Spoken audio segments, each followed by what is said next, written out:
It's great. Yeah. Well, thanks so much for worshiping with us on this Sunday and for making sure you got here on time, which is a feat in and of itself on a day like today where we lose an hour. My name is Zack Thompson, and I'm on staff here at Calvary Bible Church. Was thinking this past week about those movies where there is someone who is dying. They're at the end of their life, and they maybe are the bad guy in the movie or someone close to the hero of the story. And with their dying breath, they're passing along a message, maybe something to motivate the main character, or some instruction that they will need that will come to help save them. And so essentially, it's as this character is dying, they are using their last moments to pass along what they think is the most important thing. So I think of Return of the Jedi, where Darth Vader is dying, and he has this last opportunity to pass something along, what he thinks Luke Skywalker desperately need. And he says, "You were right about me. Tell your sister you were right." It's this beautiful moment of character development, and it's exactly what Luke needs to hear in that moment. Or the movie Signs, where Mel Gibson's character's wife is dying, and she conveniently gets just enough time to pass along a message to everyone in her family. And she gives this bit of advice at the end. She says, "Tell Meryl to swing away," which, wouldn't you know it, that's the exact phrase that they need to say at the end of the movie. And that's what saves the family at the end. Or I think of Saving Private Ryan, where Tom Hanks leads a group of soldiers to save Private Ryan. And they go and they find him, they rescue him, but it ends up being a suicide mission. All of those soldiers end up dying, and Tom Hanks is there, and he grabs Private Ryan by the collar, and he says, "Earn this."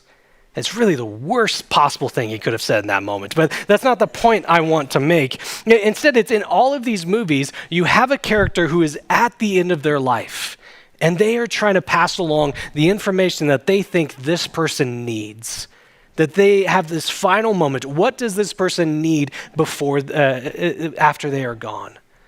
And I bring that up because we're in a similar place to that in our series in the book of Luke, that we have been going through this, and we've been hearing Jesus predict that he is going to die. Even as recently as Luke chapter 18, he says, "We're going to Jerusalem, where I will be handed over to the Gentiles. I'll be mocked, beaten, and killed." And we on this, having the advantage of being on this side of history, we know that that's true. And so from Luke 19 on, we're reading the words of Jesus that come from his last week of being on this planet, his last week before he goes and dies. And so what we're finding in this is that Jesus is choosing his message carefully. He's choosing what it is that he's teaching very carefully. What do his disciples need to know? What teaching do they need to receive? Because he is about to get to a point where he no longer sees them face to face every day. What is the most important thing that they will need to know after he is gone?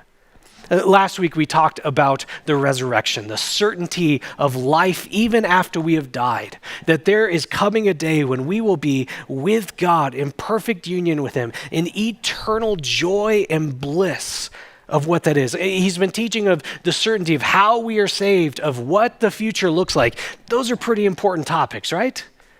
And Jesus is focusing on that before he goes. But with that comes a question, or at least comes a question for me. How do we live now? We talk about this beautiful future where there's new bodies and no pain, no hurts, no more disease anymore, none of the hardships that we go through. That sounds so wonderful. So how do I live now when that's not the case? How do I live when there's so many things that try to take away my hope? When there are hardships, when there are hurts that seem to overwhelm me? How do we continue to hold on to that hope now? And as Jesus is in the last week of his life, as he's choosing these topics of what his disciples, what his followers need to know, he spends time on that question. In fact, he spends so much time that all of Luke chapter 21 is on that one topic. How do we maintain hope when there are so many things that feel so unsettling, that try to take away our hope? Well, this is what we see is what Jesus teaches in Luke chapter 21, that we are able to live out of this hope because we are warned and empowered. And so there's so much in this life that seems to want to take away our hope. There's so much that feels so unsettling. How do we maintain hope in Jesus? How do we maintain hope in this future? Well, we are able to. We live constantly out of the hope that we have because Jesus warns us of what we will go through, and he empowers us to live through those things. He warns us and empowers us. We just had Marianne read for us Luke 21, verses 34 through 38. And in that, there was a couple phrases. Maybe you picked up on it. It talked about how that day, when that day comes, it says, it will come, that day will come, or to escape all these things. It's using these phrases, and these all point to something else. Well, what day? What will come? What are all these things? And for us to understand what it is that Jesus is trying to warn us about, for us to look at how Jesus is preparing us to live by hope, we need to look at chapter 21 as an entire whole to try to get what is Jesus warning us about so that we can maintain our hope in him, our hope in his future. Now, here's the thing. I'm not going to do that. And there's a couple of reasons why I'm not going to look at all of chapter 21. Laziness and apathy mostly are them. No, there are 38 verses in this chapter. I cannot possibly do justice to every single one of those verses in the time that's allotted to me. And that's even with the bad habit that I've been developing of preaching a little bit too long over the past 1 or 2 years. But the other part of why we're not able to go through all of the verses that are in this chapter is there's a ton of details. There's a ton of specific words and phrases that are used here that Christians, did you hear the title that I used? Christians, genuine, legitimate followers of Jesus, the people that we are united by the same hope, by the same future resurrection, and the same trust and worship in Jesus. There are details in this passage that Christians disagree over. I have a copy of the ESV Study Bible, and there's a section in there where one phrase here, there's a paragraph that says, here are 6 different interpretations that Christians take on this passage. And that's one of the phrases. So I don't have the time or capacity or even the knowledge to answer all of these questions about what are these hardships in life? What is it like when Jesus comes back? What are our future? What am I supposed to be doing? I don't have the answer to all those things. But there's good discussion that can come from wrestling over the details here of trying to understand what is Jesus warning us about? What is coming up ahead of us? Those are good discussions to have, but what I want to do with our time this morning is look at how can we maintain hope? How can we live out of the hope that we have? That's going to be my main focus because I think that's Jesus' main focus in this passage. We're talking first about how we live out of this hope because we are warned by him. And so let's look at that. This is Luke 21, starting in verse 5. Luke 21, 5. It says, while some were speaking of the temple and how it was adorned with noble stones and offerings, he, this is Jesus, said, as for these things that you see, the days will come when there will not be left one stone on top of another that will not be thrown down. This temple you're looking at, that's so beautiful, it will be destroyed. Verse 7, and they asked him, teacher, when will these things be? And what will be the sign when these things are about to take place? And so Luke gives us the setting of this conversation, all of this warning that Jesus gives about what will happen, what will occur in the lives of his followers. It all takes place at the temple. And it describes them as looking at the noble stones and all that's going on in this building and how majestic this temple building is. And it was. It's incredible by our standards, but let alone back then. It was considered one of the preeminent buildings of the world at the time. Let alone the fact that most of the people around Jesus were from a very rural part, from Galilee, where they were used to huts And now for them to see a building that dwarfed them, that was so immaculate, so grand. It's like if you took someone from middle of nowhere, Iowa. I'm not picking on Iowa, it's just a state at random. But you took someone from middle of nowhere, Iowa, and you put them in New York City.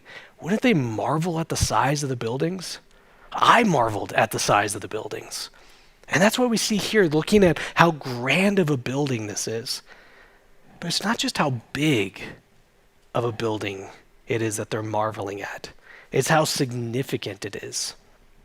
You see, the temple was the most important building. All other buildings paled in comparison to the Jewish people at the time than the temple. This is where they were made right with God.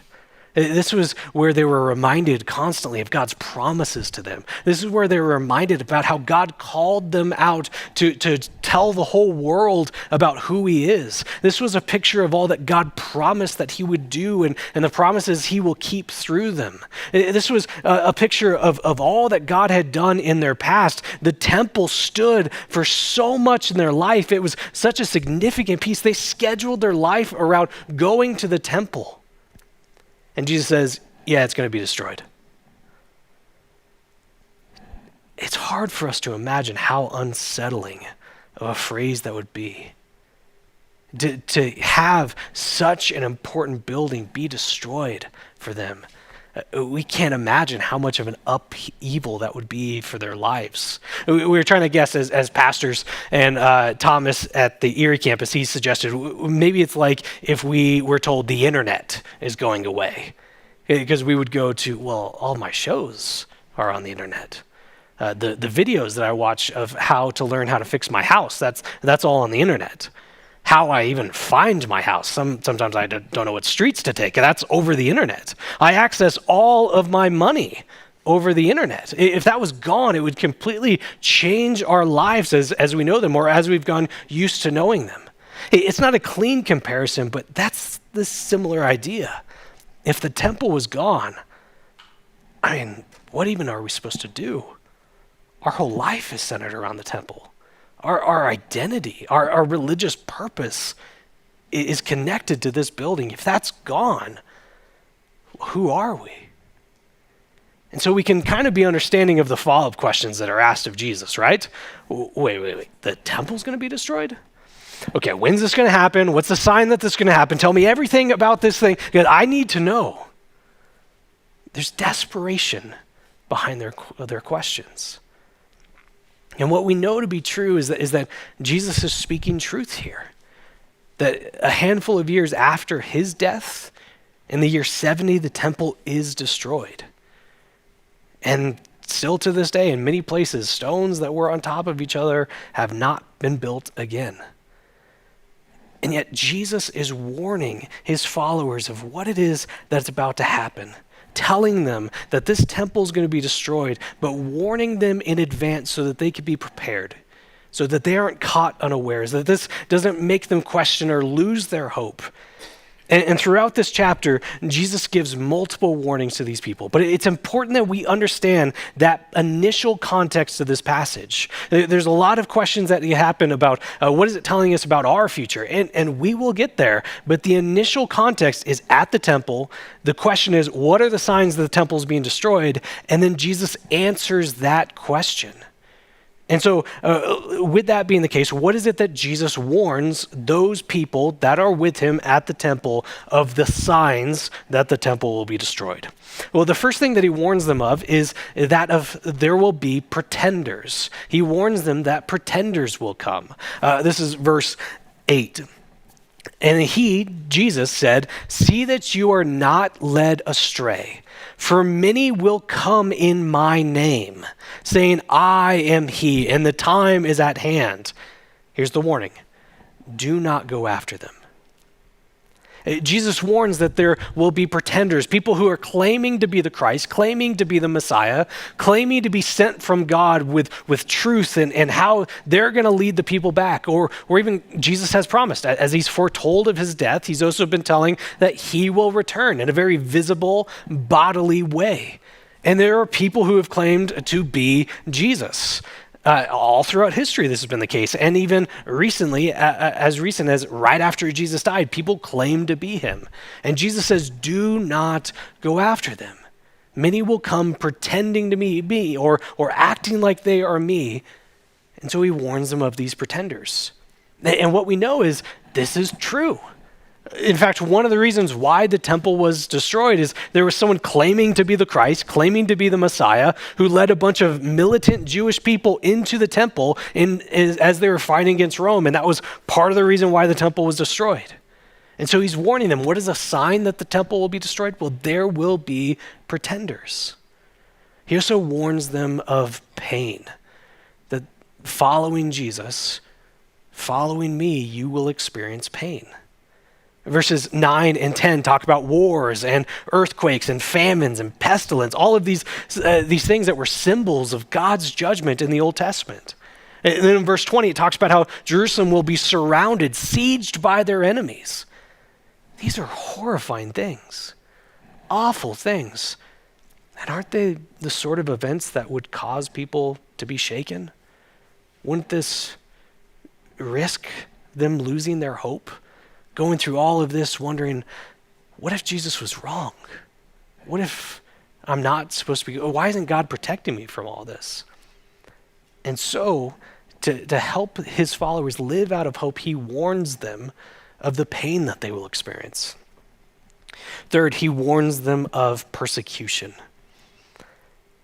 As you continue to read through this passage, it talks about how those who are following Jesus will be handed over to authority. They'll have to stand trial, that even friends or families would betray them and have them arrested, that they'll have to give a defense for it, that they'll be delivered up. Verse 16 says, some of you will even be put to death, that you will be hated all for his namesake. That's verse 17. He's warning his followers of all this hardship that they will go through, this persecution that they will experience because of following him. How are they able to have hope in these situations? Don't these sound like the type of things that would strip them of their hope? I mean, going through pretenders, how do we know this isn't Jesus? How do we know they aren't sent from God? They're telling us to do something. Do we trust them? It starts to rattle their hope. Or pain, why do I have to go through all of this? Why are all of these things happening? Or persecution, is following Jesus really worth this? Losing friends, losing family, losing lives? And knowing what his followers will go through, Jesus helps them to not lose hope by giving them this warning in advance, helping them to see what it is that will happen. Now, we talked about how the context here is so much about the destruction of the temple and how Jesus' followers will go through that. But this isn't just for those in the first century. Like, we read about this and like, how nice is it that Jesus treated his initial followers well? But how does this impact us?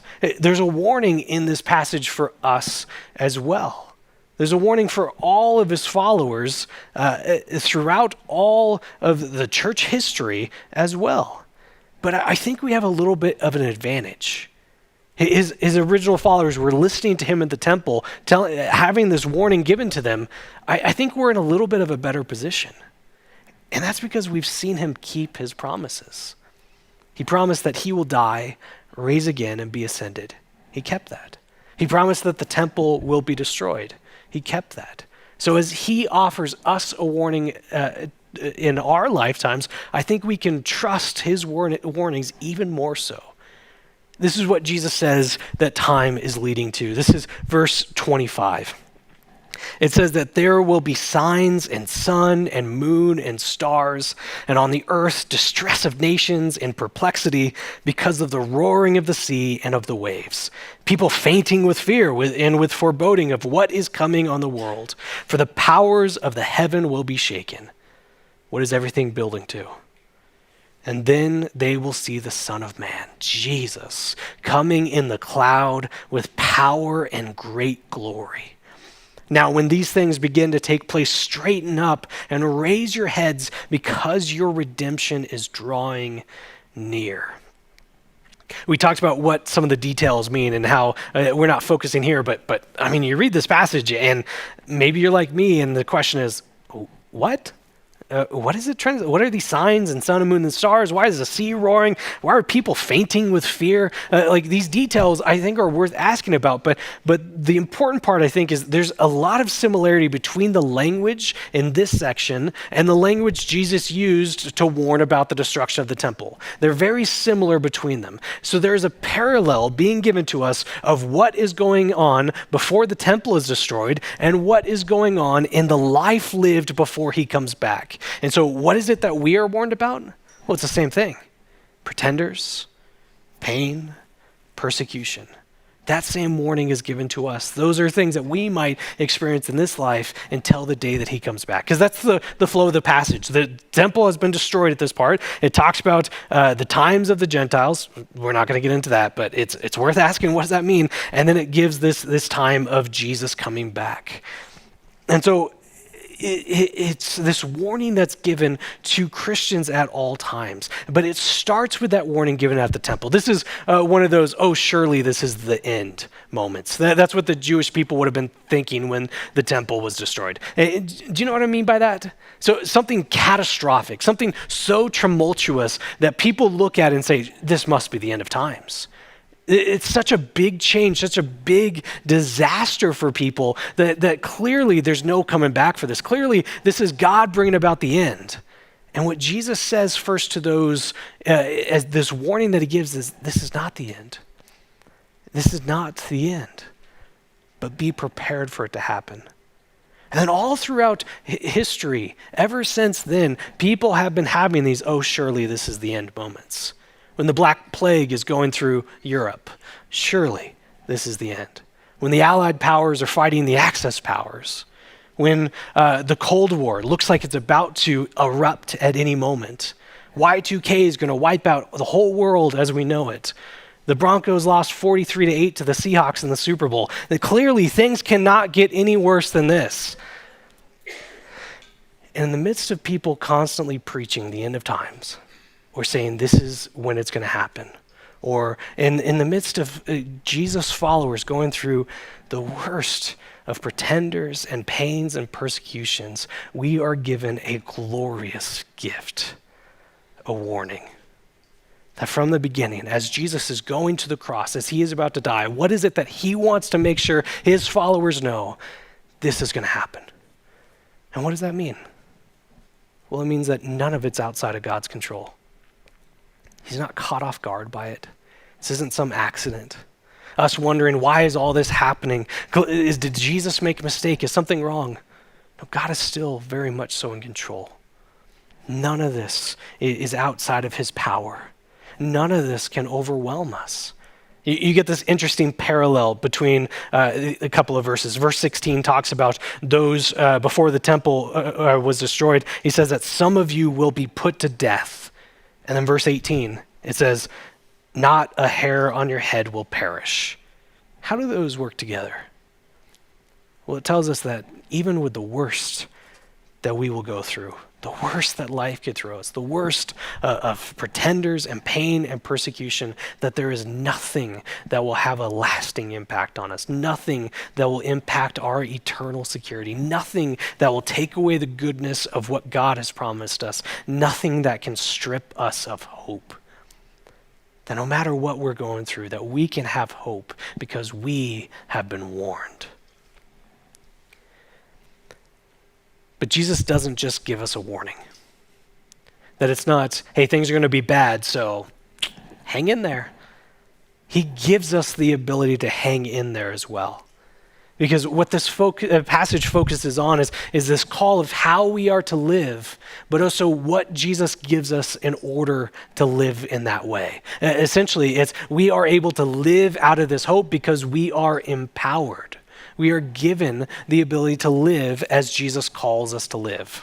I talked before about how there's so many details in this passage. We asked about some of them. What's the time of the Gentiles? When's that going to be fulfilled? What was going on with the sign of the sun, moon, and stars? What's the powers of the heaven that will not be shaken? What does it mean when it says that this generation will not pass away until all this is taken. There's so many questions that we can ask about what's going on with this passage. And those are good questions to ask. Us to wrestle with those details, I think, is a good thing. But what does Jesus primarily focus on? There's a lot of commands. There's multiple calls of how we are to live now. Let me put it this way. Jesus has asked a specific question. You cannot get more specific than the question. The temple's about to be destroyed. What is the sign of that? When's that going to happen? And he does answer a little bit. But mostly what his response involves is, here's how you are to live. I'm warning you, this is what's about to occur. But here is how you are to live, even in the worst of pretenders and pain and persecution. And so while it's good to wrestle over the details, while it's good for us to wonder what is it that Jesus is talking about in these sections, they should have a lesser place in our lives than what Jesus specifically talks about, which is how we are to live now. The bulk of the passage is not about the details of his return or what's going to happen or what causes it or charts that we may draw, but it's instead of how Jesus tells us to live. And so much of this passage is focused on it. And if this is what Jesus is focusing on right before his death, we should take that seriously. That we are given this hope in this life to come. We are given this hope that is rooted in him, and how we live now in the midst of all that life might throw at us. We are to live out of the hope that we have in him because he empowers us to do so. And a couple things that we see in this passage. We are empowered to not be deceived or to despair. We're empowered to not be deceived or despair. We talked in verses 8 and 9 about how there's pretenders who come, those who claim to be Jesus or claim to be sent from God. Well, it's so easy to be deceived in those situations. Or we talked about the pain that we go through. It's really easy to go from disappointment in life or wishing things were different and quickly losing hope, quickly spiraling into despair. That there's teachers or messages that we receive that try to convince us to turn away from God or put our attentions and affections in anything other than him. There's messages that we tell ourselves when we're disappointed, when we're discouraged, and we tell ourselves that there's no reason to believe otherwise. There's no reason to hope. And in the midst of these times, we're called to not be deceived. We're called to not despair. And it's not just like try really hard to do this. Like make sure that you're not being deceived or not despairing. Like that's not what Jesus calls us to. Instead, he gives us the ability to not do so. He gives us the ability to not be deceived, to not be despair. Because what is it that makes us do those things? What might make us be deceived? What might make us despair? It's when we're turning away from him. When we're looking to other things, when we're discouraged, and that turns even further than that. So what is the response to that? Well, we take comfort in the fact that he has given us his word, that he has given us his Bible. And so we are connected to the hope that we have by regularly and habitually turning to what he has said to us, what we can learn from him. I mean, it's hard to be deceived if we are rooted in truth. It's difficult. Despair doesn't take hold if we are constantly reminded of our reason for hope. So how are we empowered to not be deceived or despair? We turn to the truth that's been given to us as our firm foundation on all things. We are empowered as well to endure. This is an idea that shows up twice in our passage. In verse 19, it says, by your endurance, you will gain your lives. This idea is as you hold on to this hope, as you live out of the hope that we have, that remaining faithful to him till the end, we will have that life that is to come. Our hope will be realized. But it's not just like, hold on, just really try to hold on. No, we are given the ability to endure. Verse 36 that was read for us earlier said, praying that you may have the strength to escape, that you may have the endurance to escape all these things.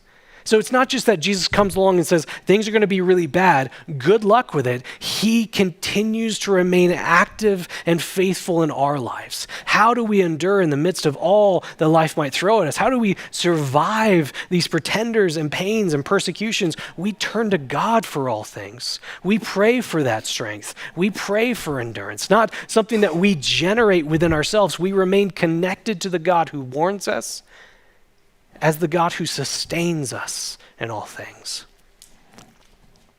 We are empowered to stay awake. This comes from verses 34 and 36. That's the warning, to stay awake, to remain alert, to not be caught off guard. And it also talks about how we might be caught off guard. It talks about dissipation, which is a word that we use in our daily life, I'm sure. Dissipation is being wasteful with resources, or rather overly indulgent in pleasures. It also talks about being focused on the cares of this world. The idea is that we may be so focused on our life here, amassing comfort, amassing wealth, that this gets all of our focus, that we shift our eyes from God, from our future, from our life that is actually permanent. But we are called to stay awake, to live in such a way as if we are anticipating Jesus coming back tomorrow.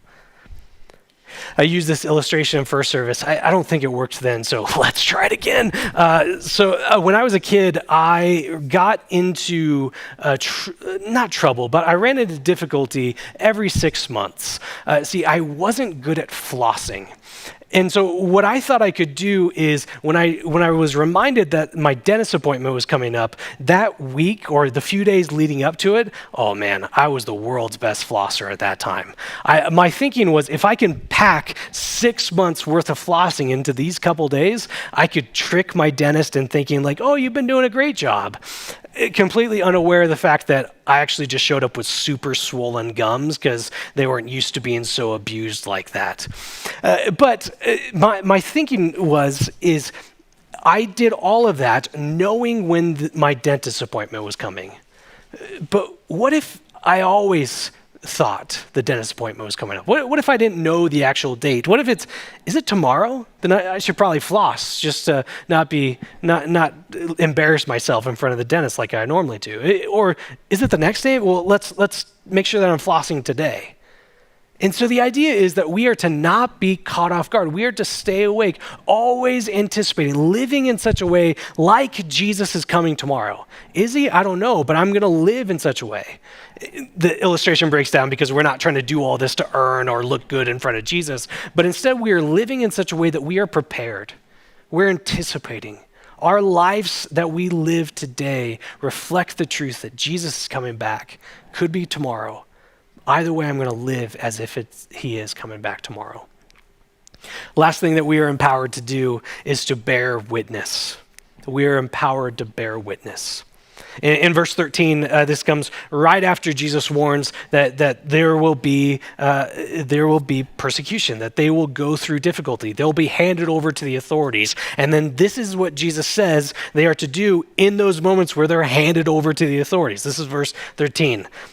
Jesus says, this will be your opportunity to bear witness. Settle it, therefore, in your minds, not to meditate beforehand how to answer. How are we empowered in these moments to bear witness, to tell others about Jesus? Verse 15, for I will give you a mouth and wisdom, which none of your adversaries will be able to withstand or contradict. Jesus says in these moments when we are going through pretenders and pain and persecution, that is a moment to use to point people to Jesus. Now, this is so contrary to how I respond to pain and difficulty in life. My instinct is to cry out to God to remove that circumstance from me, which is good. We're told that we can do exactly that. My second instinct is to wallow in self-pity. That's less good. But what Jesus says is these moments of difficulty, these are opportunities to point others to the hope that we have, to point others to this Jesus of why we are clinging to him, why we think that he is worth all of this, to point them to the hope that we have because of Jesus. And this is a hope that is rooted in his death and resurrection, that he has done what he promised to, that we are able to have life and joy and rescue because of him. It is a hope that's rooted in our resurrection, that we look forward to a day of life eternal with joy and bliss, with the removal of all heartache and pain and destruction that's found in this life. It is a hope that is rooted in the fact that Jesus is coming back, that he will return in power and great glory. That we are told that this is verse 28, we are told that when these things begin to take place, straighten up, raise your head, because your redemption is drawing near. How are we able to hold on to that hope in the midst of all that goes on in life? Well, we are able to because we're warned. None of this catches us off guard. None of this is out of God's control. We're able to live out of this because of how Jesus calls us to live, but more importantly, how he empowers us to live. He gives us everything we need to live in this way. And we do so eagerly awaiting the day he returns. This is why we can straighten up. This is why we can raise our heads and all the hope that comes with, because our redemption is drawing near. Every single day it is drawing near. And the truth of this, why we have this hope, is completely and solely because of Jesus. This hope, this life, this endurance, this awareness, this encouragement, this empowerment, this faithfulness, the triumph of Jesus' return, all of that is because of what he has accomplished. He does not grab us by the collar and with his dying breath say, "Earn this." Oh no, not at all. That we are able to have this hope, this life that we are living now, living faithfully for him, even in the most unsettling of times, is because of what he has already done for us. There is nothing to earn. It has already been given. Are we in a moment when the world is coming to an end? I don't know. Maybe. I'm looking forward to the day when Jesus returns. But until that day, or until the day I die, I'm called to live. Living solely for this Jesus who alone is my life, who alone is my future, who alone is my hope. Let me pray for us.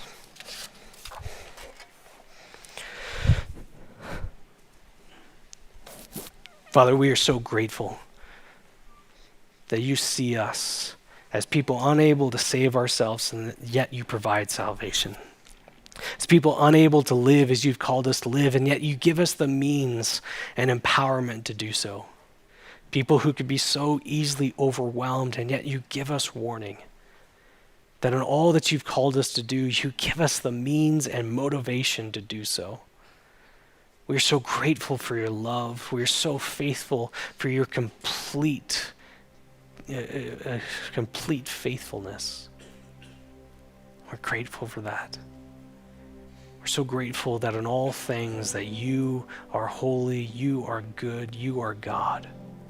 And so we turn to you and you alone for all things.